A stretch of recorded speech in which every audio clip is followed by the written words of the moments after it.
বিসমিল্লাহির রহমানির রহিম। আসসালামু আলাইকুম everyone, welcome to Jewel homeo হল। অল ভিউয়ার্স সকলে কেমন আছেন? নিশ্চয়ই সবাই সুস্থ এবং ভালো আছেন। আজ একটি নতুন ভিডিও নিয়ে আলোচনা করব। ভিডিওটি হলো শীতে টনসিল রোগের দুটি হোমিওপ্যাথি ওষুধ। দেখেন এভরিওয়ান, এটি একটি গুরুত্বপূর্ণ একটি ভিডিও। আমাদের মানবদেহে বড় জীবের গোড়ার দিকে আলজিবের দুই পাশে দুটি গ্রন্থি থাকে।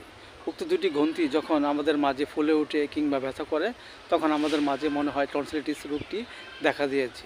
ইয়া হওয়ার কারণ হলো আমাদের যদি মাঝে যে অত্যধিক ঠান্ডা লাগে, এর ফলে অনেক সময় আমাদের মাঝে এই টনসিলাইটিস রোগটি দেখা দেয়। সো এভরিওয়ান, এই রোগটি আমাদের মাঝে হলে আমরা হোমিওপ্যাথিতে দুইটি ওষুধ সেবন করে সুস্থ হতে পারি। যেমন দেখা যাচ্ছে যে হঠাৎ যদি আমাদের মাঝে ঠান্ডা লাগে এবং ঠান্ডা লাগার পরে গলা ব্যথা করে, ডুব গিলতে কষ্ট হয় এবং জ্বর ভাব থাকে এবং কাশি আসে এবং টনসিল খুব ব্যথা করে, এসব লক্ষণে আমরা যে ওষুধটি খেতে পারি সেটা হলো একোনেট 30। আমরা 2 ফোঁটা করে সকাল বিকাল 2 বার সেবন করতে পারি।